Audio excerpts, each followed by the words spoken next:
morning, everyone, and welcome. I'm Reginald Lampkin with the Illinois Department of Innovation and Technology, and I'll be your host for today's session as part of our Mastering the State Contracting Game webinar series within the Leveraging Diversity in Technology Procurement Initiative. Over the course of this series, we've explored multiple aspects of state contracting process, from invitations for bid and small purchases to proposals development and RFP strategy. Today, we're focused on another critical component of procurement success, commitment to diversity.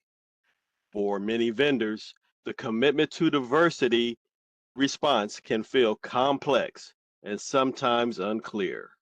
Questions often come up around what information should be included, how responses are evaluated, and what common mistakes can impact scoring or compliance.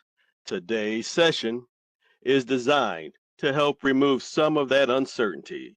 We'll walk through how to properly complete and submit a commitment to diversity response, common vendor pain points and compliance issues, best practices for presenting your organization's diversity efforts clearly and effectively, and actionable strategies to help you strengthen your submission and avoid common mistakes.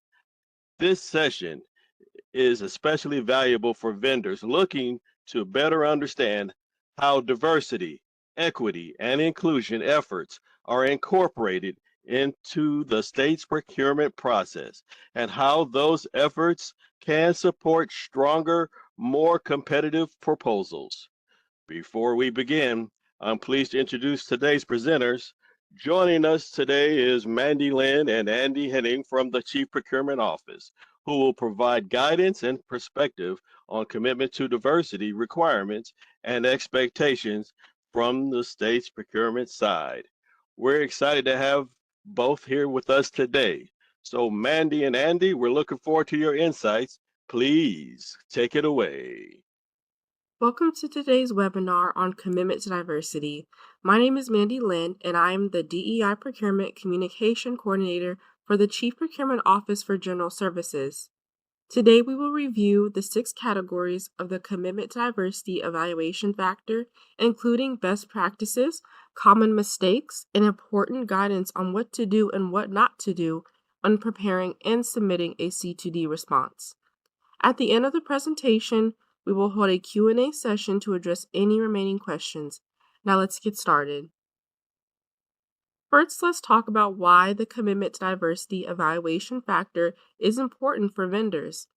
C2D allows vendors to highlight the work they are already doing to support diversity, equity, and inclusion within their businesses, workforce, supply chains, and communities.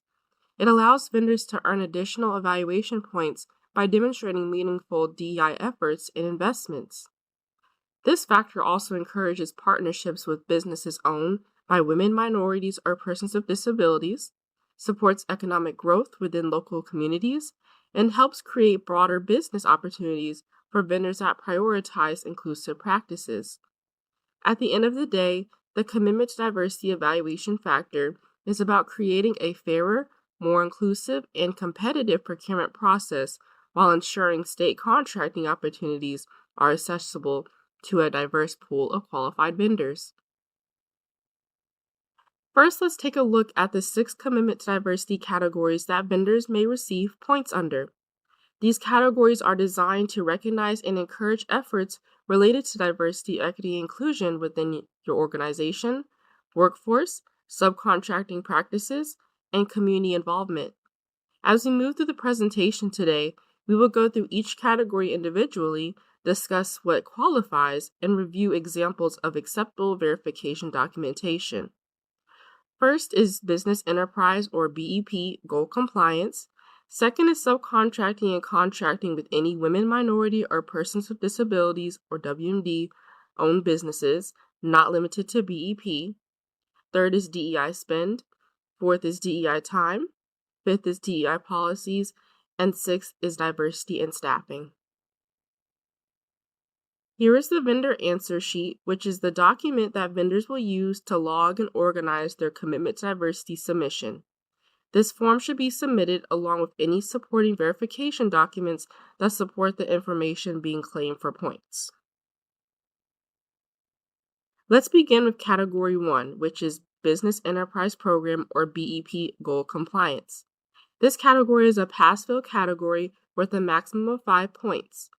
Vendors may receive these points by either meeting the established BEP goal for contracting or subcontracting with businesses owned by women, minorities, or persons with disabilities, also referred to as WMD businesses, or by receiving approval for a good faith effort waiver related to the procurement. If no BEP goal is established for the solicitation, the full 5 points are automatically awarded. This helps streamline the evaluation process and removes the need for a separate scoring process for procurements that do not include BEP goals. If you have met the BEP goal for the procurement, that means you submitted and received approval for your BEP certified subcontractors for the current solicitation. For verification, you should submit your approved utilization plan, also referred to as a U plan, and/or documentation identifying the participating BEP vendors and the percentage goal that was met.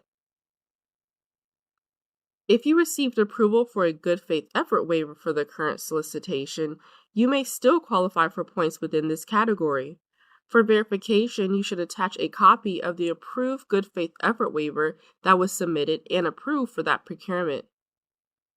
Now, if you are self-fulfilling, that means your business is a certified BEP vendor that is using its own certification to meet the BEP goal requirement for the solicitation. For verification in this category, you will need to upload an approved U plan. If there is no BEP goal for the current solicitation, that means the solicitation does not include a BEP subcontracting requirement. In those situations, no additional verification documentation is required for this category. One important thing to remember is that even if your organization does not qualify for points in any of the other commitment to diversity categories, you should still complete this category and sign the disclosure on the vendor answer sheet in order to receive consideration for the available 5 points. Also, if the solicitation does not include a BEP goal, vendors may still receive these points without submitting additional BEP documentation. If your approved utilization plan was already included elsewhere in your proposal, you do not need to upload it again. However, you must still complete and sign the disclosure form on the vendor answer sheet in order for points to be awarded. Next is Category 2, Subcontracting and Contracting with any WMDB, not limited to BEP. Category 2 is a pass-fail category with a maximum of 10 points. Focus on whether the vendor has contracted or subcontracted with any women, minority, or disabled-owned business in the prior calendar year. The businesses listed do not need to be BEP certified, and any subcontracting used to meet the BEP goal for this specific solicitation does not count toward this category. Instead, this measure supports the Commitment to Diversity program by assessing the vendor's broader efforts to engage diverse businesses outside of the current procurement's required U plan. This approach allows us to evaluate a vendor's ongoing commitment to diversity, equity, and inclusion beyond what is contractually required. It encourages consistent and proactive engagement with WMDBs across various business opportunities. For this category, you should provide as much detail as possible in the table to help evaluators clearly understand your submission. While not every column is required, some of the most important fields to complete are the contract purpose, the vendor name, and the diversity type. You should also attach supporting verification documentation. This could include contracts, receipts, or any other documentation that supports the qualifying activity that you are claiming. There are several types of verification that may be used for this category.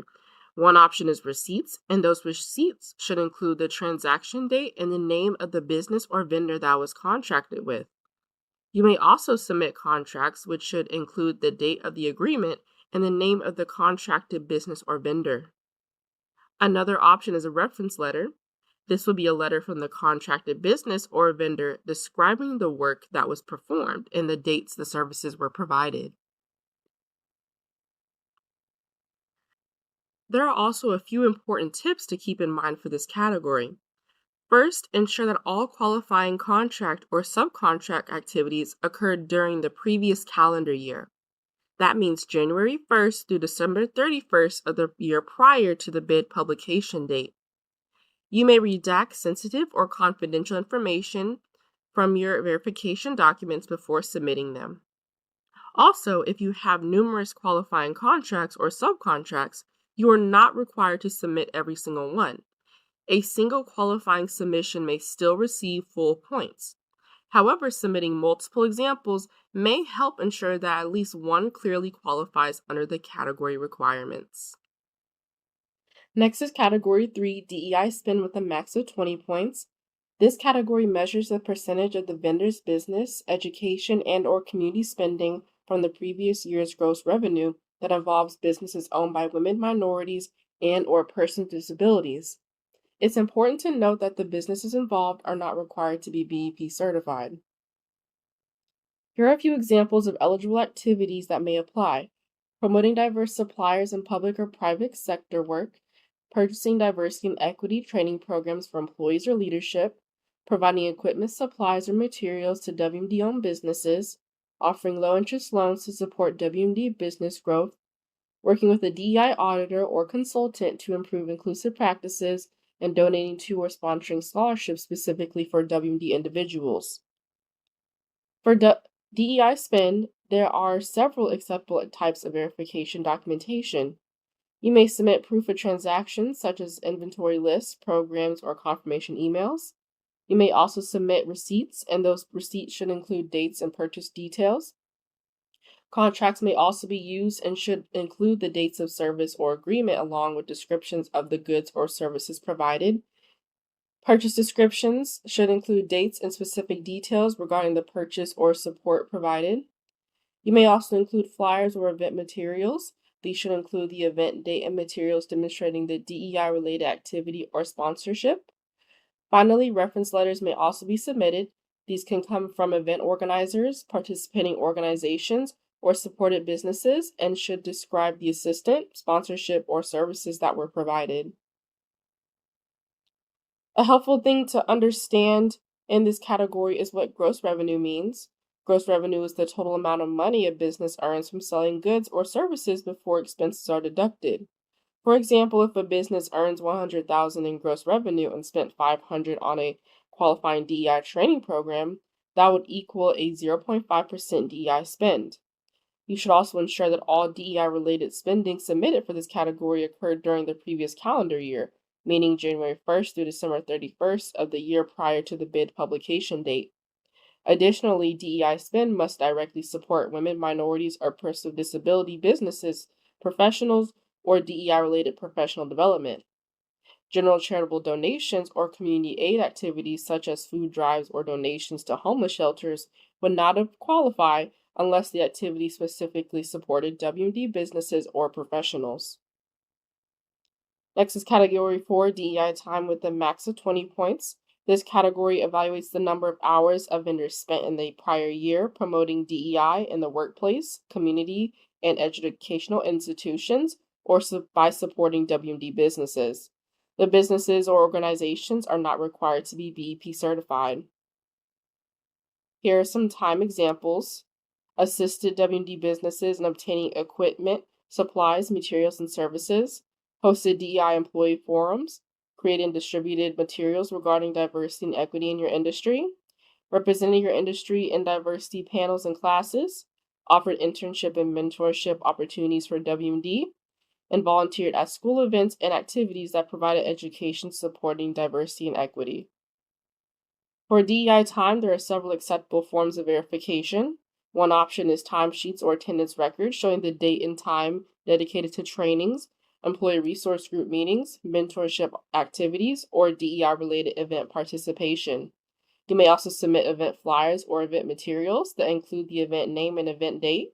Reference letters may also be used. These letters can come from the organization, business, or event coordinator and should confirm your participation or involvement in the activity.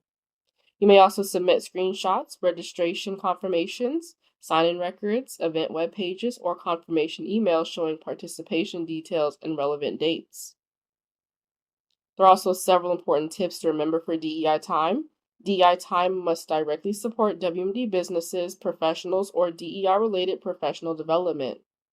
General charitable donations, such as volunteering at a food pantry or participating in a cancer research fundraiser, would not qualify unless the activity specifically supported WMD businesses or professionals. It is also important to remember that DEI time should reflect the activity itself and not cumulative employee hours. For example, if 5 employees attend the same 2-hour event, you will report 2 hours rather than 10 hours. Finally, ensure that all submitted DEI time activities occurred during the previous calendar year. Next is Category 5 DEI policies with a max of 10 points.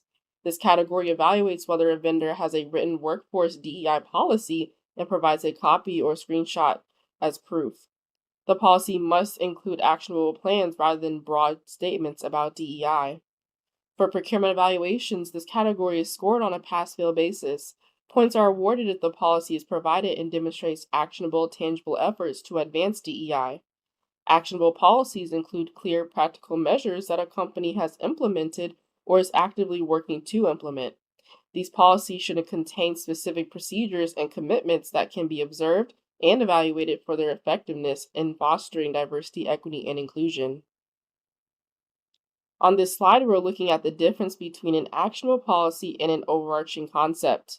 The first example is considered actionable because it describes specific practices and programs the organization actively implements.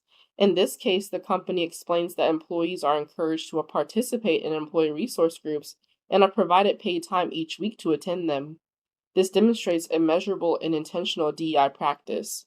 The second example is considered an overarching concept because it focuses more on the organization's general values and goals surrounding diversity, equity, and inclusion. While it communicates the organization's commitment to DEI, it does not describe a specific action, requirement, or measurable practice being implemented. For DEI policies, acceptable verification may include screenshots or copies of policies from your organization's website, PDF copies or policies, or attached policy documents submitted directly with the proposal. However, unacceptable verification would include links to websites, links to external documents, or any verification that requires evaluators to lead the proposal submission and access outside sources. All verification documents must be uploaded directly as attachments within the proposal. There are also a few additional tips for DEI policies. First, do not provide links to policies or web pages. Policies must be submitted as attached documents. If your organization has a large policy manual, you do not need to submit the entire document. You may submit only the relevant equity, diversity, or inclusion sections. And finally, if you are unsure whether a policy qualifies as actionable, it is still recommended that you submit it. Evaluators will review the documentation and determine eligibility based on the solicitation criteria. Next is Category 6, Diversity and Staffing with a max of 35 points. This category evaluates diversity within a vendor's workforce at 3 levels. Governing board and senior executives, the percentage of leadership identifying as women, minorities, or persons with disabilities. Management and supervisory roles, the percentage of managers and supervisors from these groups. And in total staff representation, the overall percentage of diverse employees within the organization. This slide shows an example of how to complete the diversity and staffing section of the vendor answer sheet. In this category, you will identify the role category, the number of women, minorities, or persons with disability employees within that role, the total number of employees within that role, and the applicable diversity type. The role categories shown in this example are staff, governing board executives, and management and supervisors. To calculate the percentage, you will divide the number of WMD employees by the total number of employees within that role category, multiply that number by 100, and then round up to the nearest whole number. The formula is also included within the vendor answer sheet and vendor guidance for reference. In this example, the staff category came out to 38%.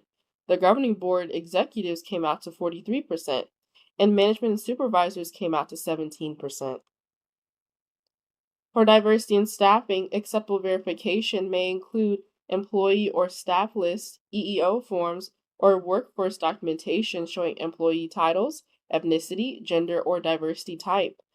Please ensure that all person identifiable information is removed or obscured before submitting documentation. Unacceptable verification would include general charts or workforce diagrams that do not clearly identify employees by both their role category and diversity type. For the executive and management categories, percentages should be based only on employees within that specific role category and not the organization's total workforce. Again, all person identifiable information should be redacted before submitting employee documentation. Also, if an individual serves in multiple roles, such as an owner who also functions as a manager, they may be counted in each applicable category. This disclosure form must be completed and signed in order to receive any commitment to diversity points. By signing the disclosure, the vendor certifies that all submitted information is accurate and allows evaluators to review and consider the attached verification documentation.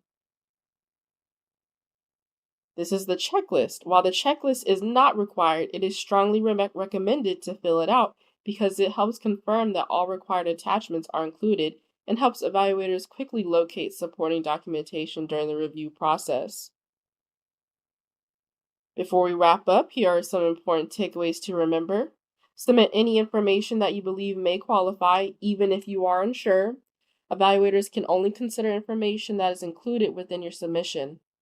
Verification documents must be uploaded as attachments. Do not rely on links, emails, phone numbers, or instructions directing evaluators to outside sources. You may redact sensitive or person identifiable information before submission. Please ensure that your verification documentation clearly matches the category for which you are claiming points and include dates whenever required, especially for categories based on the previous calendar year. Be sure to complete the vendor answer sheet and sign the disclosure form because points cannot be awarded without the required disclosure. Also be specific. Clear descriptions, dates, vendor names, event details, and supporting documentation make it much easier for evaluators to review and verify your submission.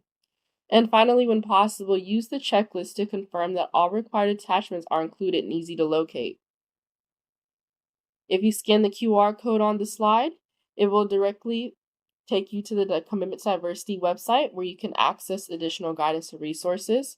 If you have general commitment to diversity questions that are not specific to a particular bid, you may contact us at cpogs.dei@illinois.gov. You may also contact me directly at mandy.lin@illinois.gov or contact our DEI strategist Bree Urban Haynes at bree.urban/haynes@illinois.gov. And at this time, we will move on to any questions. Please keep the questions general in nature. We cannot answer questions related to specific bids, solicitations, or procurement evaluations. Do the BP or VBP programs differentiate in between vendors based in Illinois or other states in any way? I can't speak for other states, but can you, Chris? No, I think, Andrew, can you clarify that? Are you asking if they're home-based offices in another state versus being in Illinois?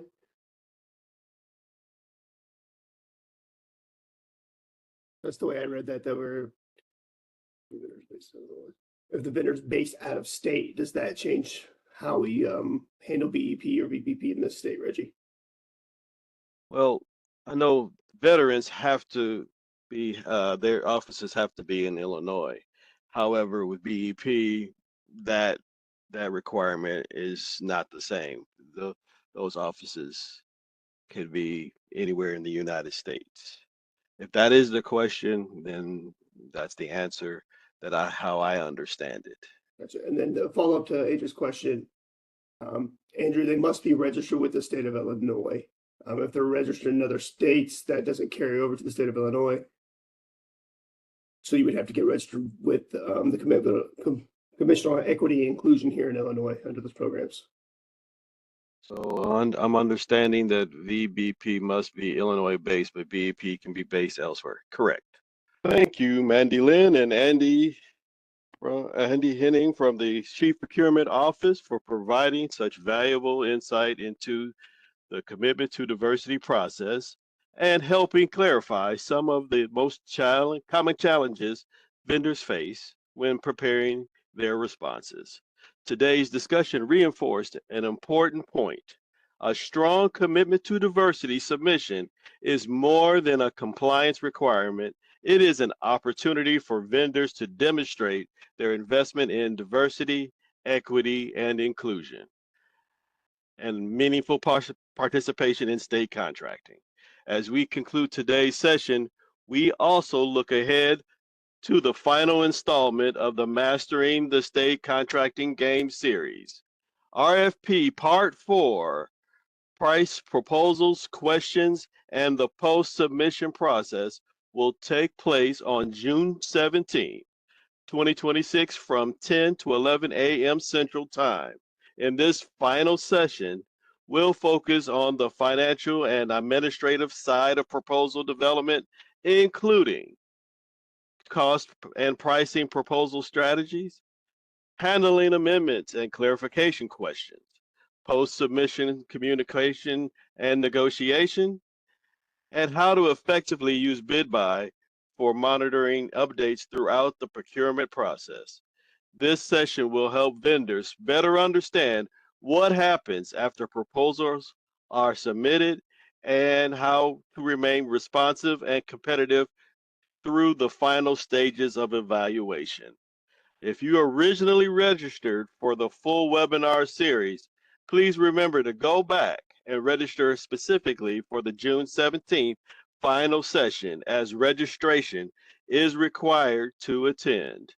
Be on the lookout for registration details and additional updates coming soon.